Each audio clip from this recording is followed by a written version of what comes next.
नमस्कार, मैं हूं रवि नथानी और आप मुझे देख रहे हैं लेमन्स स्मार्ट इन्वेस्टर पे। ये शो जो बार बार आपके सामने एक ऐसी कंपनी ले आता है जो इन्वेस्टमेंट एनालिसिस के ऊपर, या मैं ऐसा कह दूं कि आपके मुनाफे के लिए बनी है।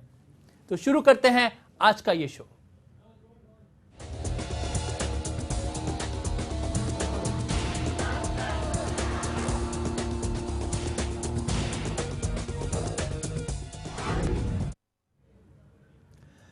टाटा केमिकल्स, आज हमारे पास ये कंपनी है जो बखूबी एक बड़े मकाम पे है, एक ऐसे स्टेज पे खड़ी है जहां पे हम ये कह सकते हैं कि आप इसमें निवेश कर सकते हो। चलिए देख लेते हैं पहले शुरुआत में कि ये टाटा केमिकल कंपनी आखिर है क्या और क्या क्या काम करती है। देखिए एक छोटी सी रिपोर्ट में।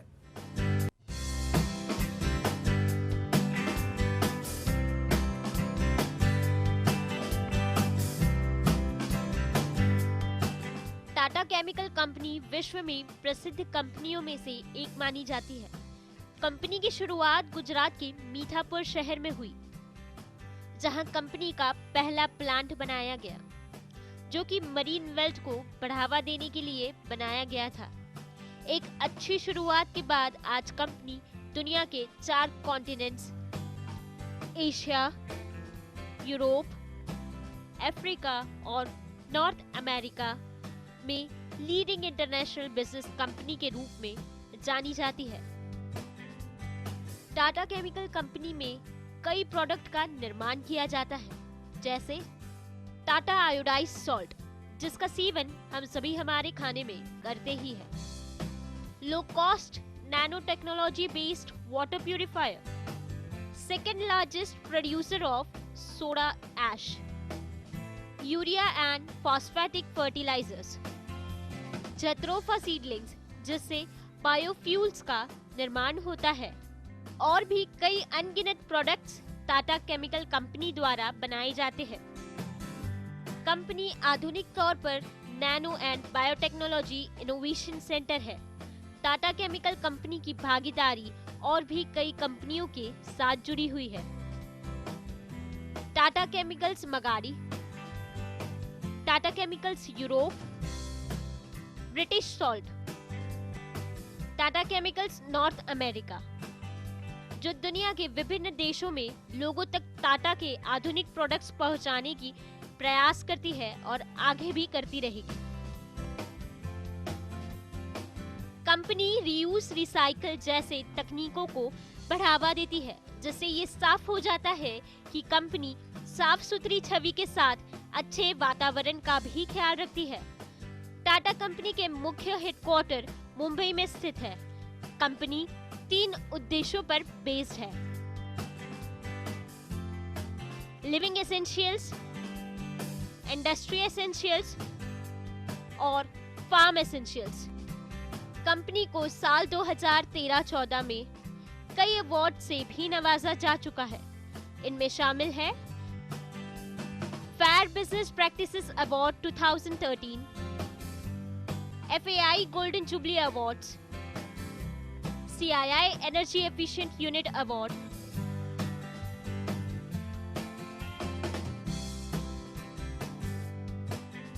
Bureau report, lemon news, Mumbai.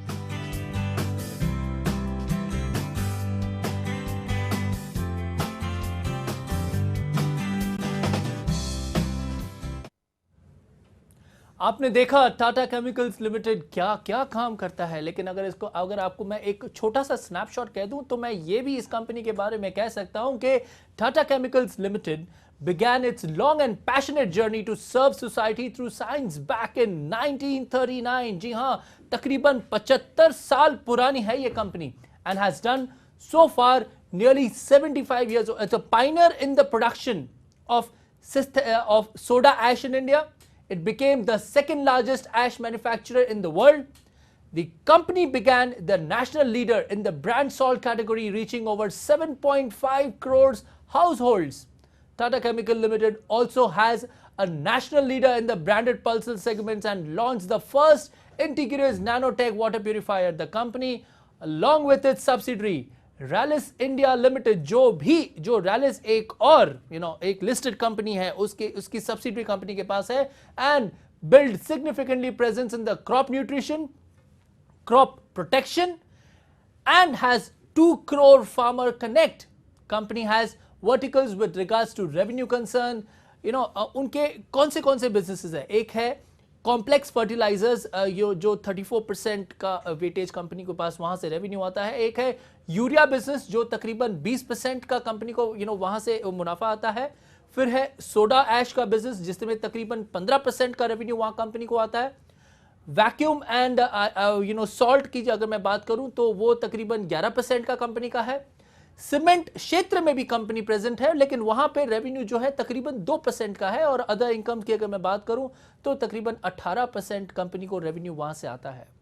इस पूरी चीज को हम चर्चा करेंगे डिटेल में। To know about this in detail, in depth, we have once again with us Mr. Akash Jain, Vice President Research from Edgecon Global Services. Welcome, Akash.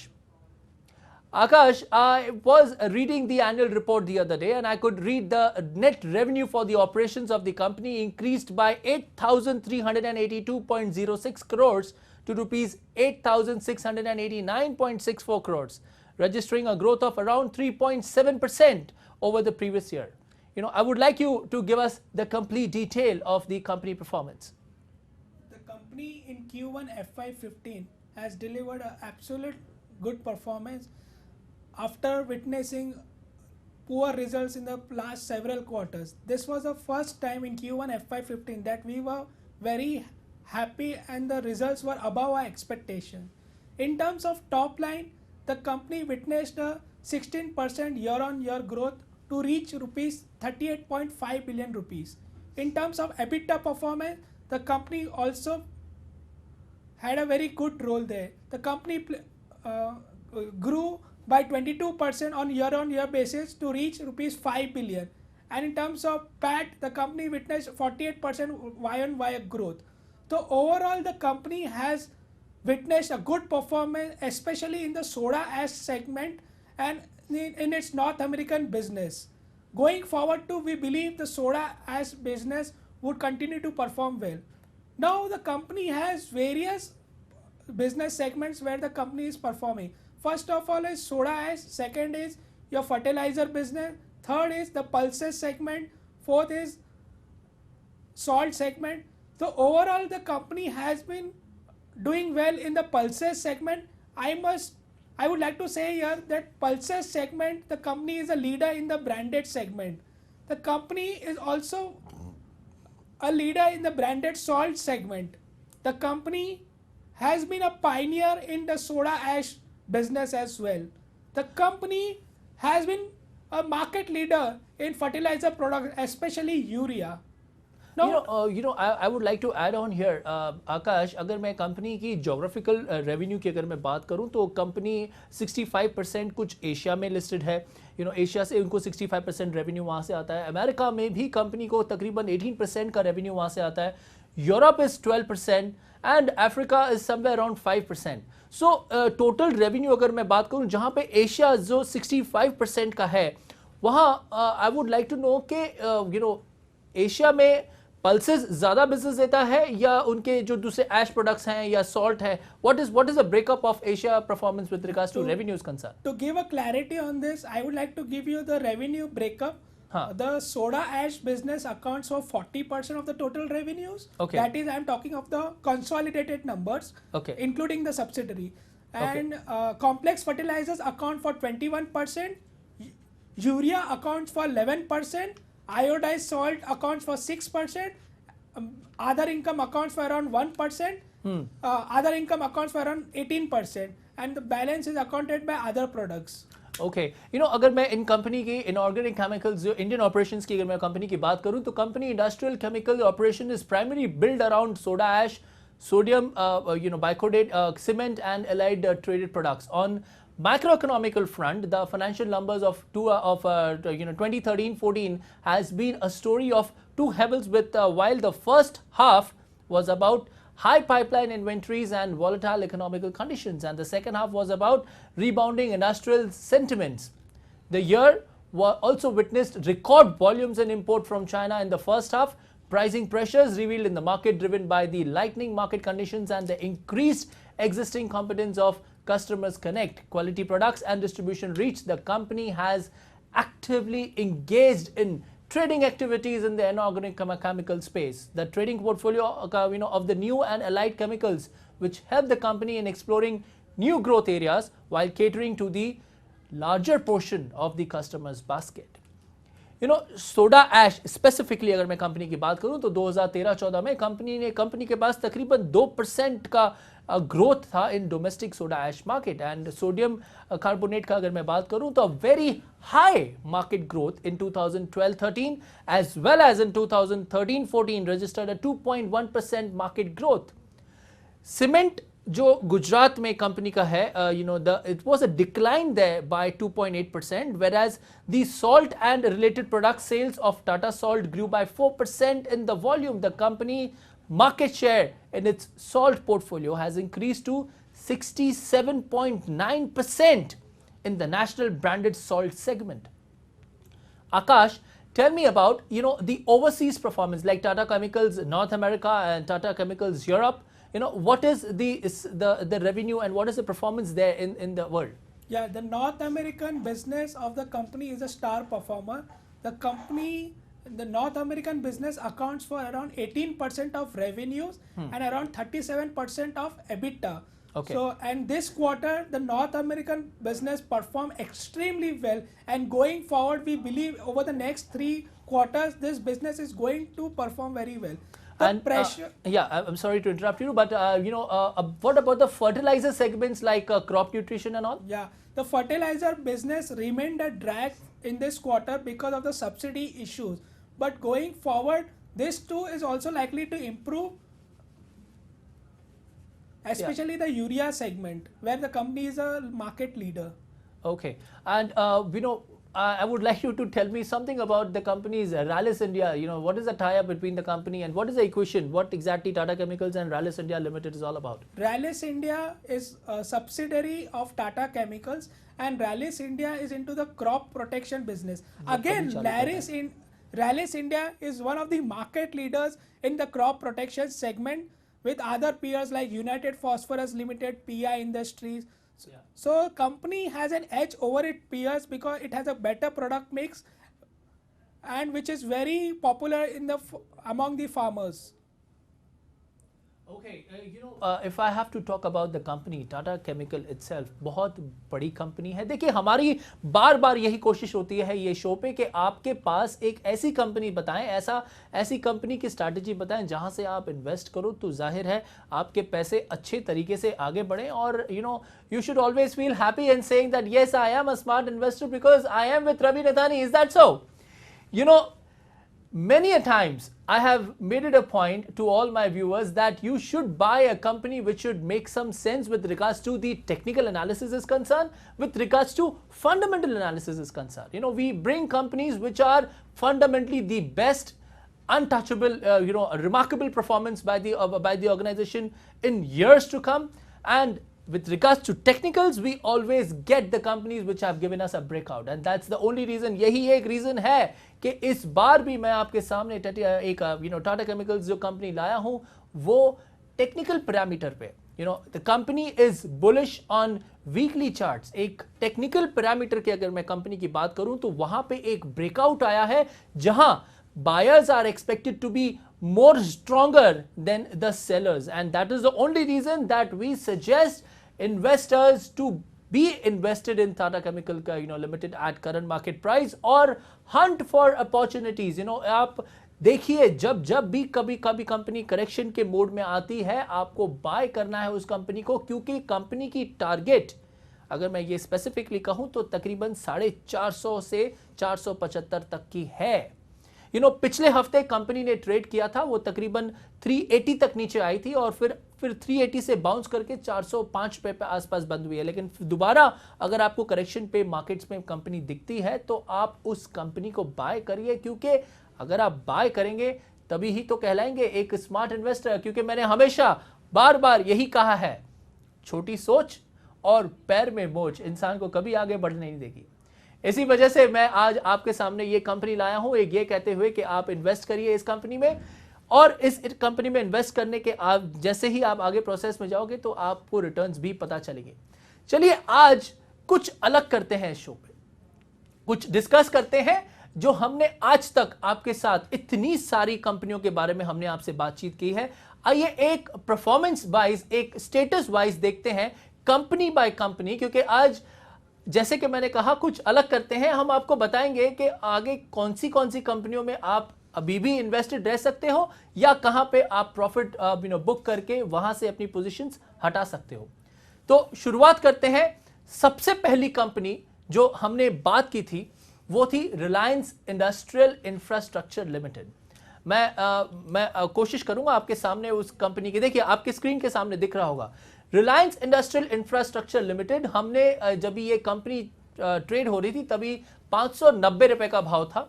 ये एक कंपनी है जिसने अभी तक हमें वो रिटर्न्स नहीं दिए जो हमने एक्सपेक्ट किए थे, लेकिन आप अभी भी इस कंपनी में इन्वेस्टेड रह सकते हो क्योंकि इसका टारगेट तकरीबन 777 का है। अगर आप देखिए जैसे आपकी स्क्रीन पे दिख रहा है, अगर आप करंट मार्केट प्राइस जो 555 रुपए का है, अगर आप उस पे भी इन्वेस्ट होते हो तो तकरीबन टारगेट अचीव होने तक का 40% का रिटर्न्स आपको मिल सकता है। और हमने आपके सामने वो कंपनी रखी है जो लगातार बहुत ही बखूबी, बहुत जबरदस्त है। आकाश, क्या कहना चाहोगे रिलायंस इंडस्ट्रियल इंफ्रा के लिए?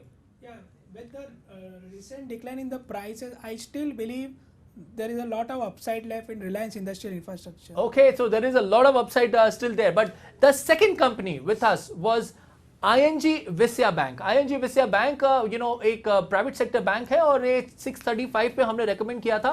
ये भी तकरीबन 2% के आसपास के गिरावट के साथ, लेकिन अगर आप इन्वेस्टेड रह सकते हो, हमारी टारगेट प्राइस 710 की है और इसके तकरीबन 14% का कंपनी में इजाफा दिख सकता है, आपको मुनाफा मिल सकता है।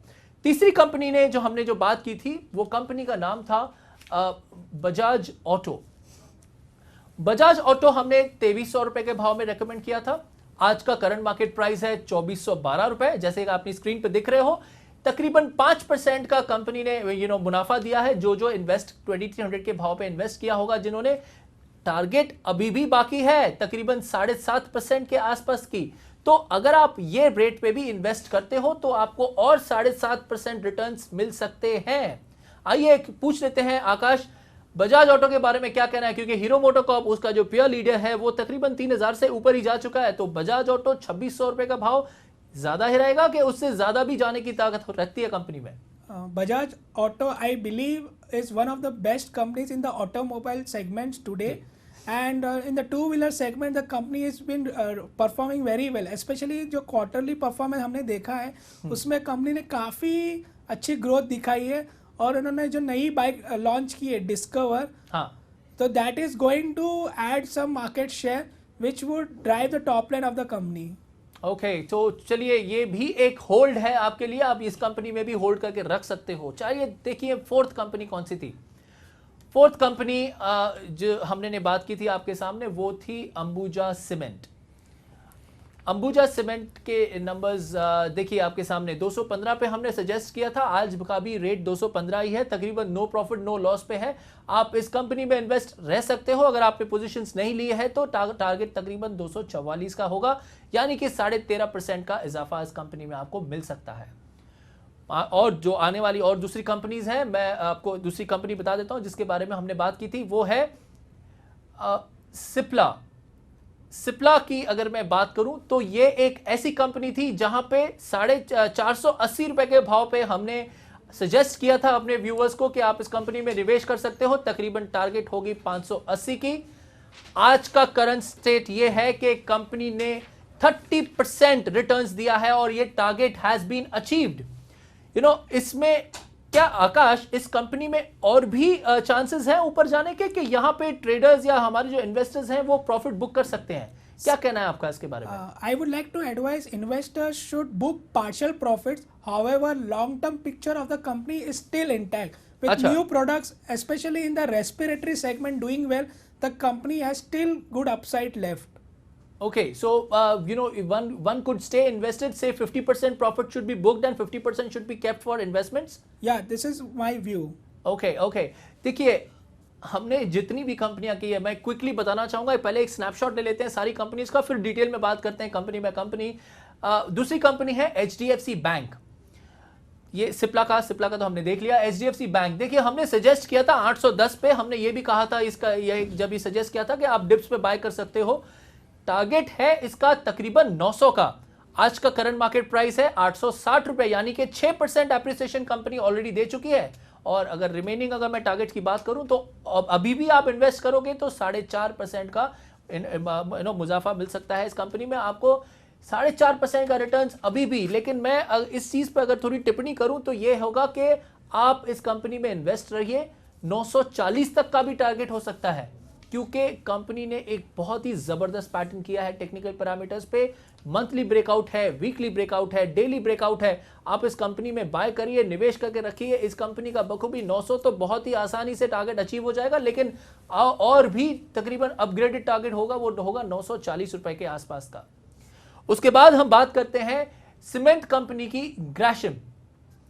ग्रासिम में एक बहुत ही जबरदस्त रैली देखी है हमने बहुत ही कम समय में। जैसे कि सिप्ला में टारगेट अचीव हो गया था, ग्रासिम में भी टारगेट अचीव हो गया है। तकरीबन 3380 पे सजेस्ट किया गया, 3675 का भाव बताया गया और 3560 का टारगेट जो हमने कहा था नॉर्मली ये टारगेट आएगा, और वो अचीव हो चुका है। 0.9% का टारगेट बहुत ही कम समय में। अब कंपनी ने ऐसा परफॉर्मेंस किया कि 1-2 हफ्तों के अंदर अंदर ये टारगेट वो भी अचीव, तो इन्वेस्टर्स यहां पे प्रॉफिट बुक कर सकते हैं। तो ग्रासिम इंडस्ट्रीज, सिप्ला, ये 2 कंपनीज हैं जहां पे आप आज की तारीख में प्रॉफिट बुक कर सकते हो इस कंपनी के बारे में।